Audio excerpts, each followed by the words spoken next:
Welcome to The Explainer. Today, we're digging into a powerful economic force, one that's often hidden in plain sight, but shapes everything from your salary to the food on your table. It's not a monopoly. Think of it as its mirror image. So you've definitely heard of a monopoly, right? It's the classic villain of Economics 101. It's when one single company has a total stranglehold on selling a product, giving them all the power to crank up prices on the rest of us. But what happens when you flip that whole equation on its head? What if, instead of one powerful seller, there's only one powerful buyer? Just one company, or maybe a small club of them, calling all the shots on what they're willing to pay people. All right, let's make this real with a story I'm sure you've followed. The whole fight over paying college athletes. And trust me, this was so much more than just a sports debate. It became a landmark battle over this exact kind of buyer power. I mean, this thing went all the way to the U.S. Supreme Court, and in their 2021 decision, the court did not mince words. They came right out and said it, confirming that our antitrust laws are absolutely built to fight this kind of power. So here's the bottom line. The court found that the NCAA was basically acting like one giant, unified buyer for all the top athletic talent. All the schools got together and effectively agreed to fix what they would compensate student athletes. And it was way, way below what those athletes would earn in a truly competitive market. And that right there, that gets us to the core idea for today. The power the NCAA was using has a name, Monopsony. And I'm telling you, once you understand what it is, you're going to start seeing it everywhere.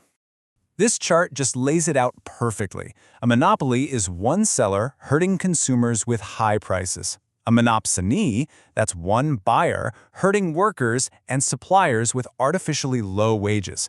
It's really just the other side of the same coin. It's still an abuse of market power, but it's aimed at the beginning of the supply chain, not the end. So to put it really simply, a monopsony happens when a worker or a small business has basically nowhere else to go. There's only one real buyer for what you're selling. And when there's no competition for your labor or your goods, well, that single buyer has all the leverage to dictate the terms and drive down what they pay you. Okay, so if this is such a big problem, how do we actually fight it? Well, you might think we'd need some kind of brand new law, but it turns out the tools we need have been on the books for over 100 years. You know, the classics, the Sherman Act, the Clayton Act. These laws were written to be really broad. They were designed to stop any unfair methods of competition, period. The whole point was to protect competition itself. So it doesn't matter if you're a seller scheming to raise prices or a bunch of buyers scheming to lower wages. It's all illegal. And look, the NCAA case, that's really just the tip of the iceberg. This same exact power dynamic is playing out in some of the biggest industries you can think of. Let's talk about the tech world for a second. A while back, some of the biggest names in Silicon Valley got busted for these secret, illegal, no-poach agreements. Yeah. They literally promised each other they wouldn't try to hire away each other's engineers, all to avoid getting into a bidding war for talent. I mean, this is a textbook example of buyers colluding. They effectively created an artificial monopsony that held down wages for thousands of engineers. The whole scheme was so blatant that it ended with them paying out a massive $415 million settlement. All right, now let's jump to a completely different industry, agriculture. For decades now, independent chicken farmers have been raising the alarm that just a handful of huge processing companies have a stranglehold on their market. See, in a lot of rural areas, a farmer might only have one, maybe two processors they can realistically sell to. They're kind of stuck. This gives those big companies all the power to dictate terms, what kind of equipment a farmer has to buy, and most importantly, the price they'll pay for the chickens. This all brings up a really important question, right? Is just being a huge company that buys a ton of stuff, is that inherently against the law? And the answer is a clear no. The law makes a critical distinction here. It's totally fine for a company to use its size and efficiency to negotiate better prices.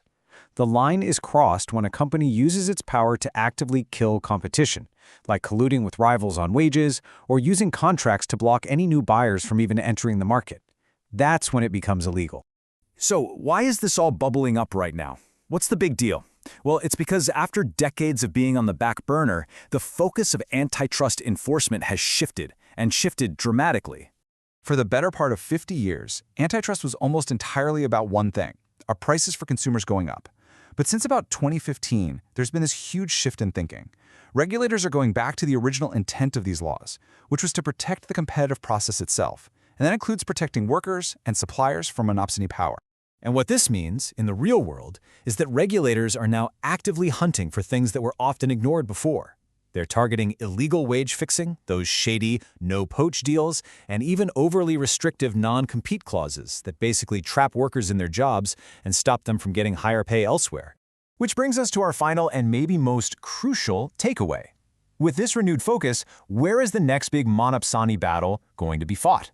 Well, many experts are pointing to one of the biggest buyers on the planet. The massive antitrust case against Amazon is built in large part on this exact theory of monopsony. The argument is that Amazon has become such a dominant buyer of services from third-party sellers that it can impose take-it-or-leave-it terms, harming the millions of small businesses on its platform. It's a case that could redefine the boundaries of buyer power in the digital age, and it leaves us with one final question. As a few giant companies buy more and more of the world's goods and labor, who is watching the watchers?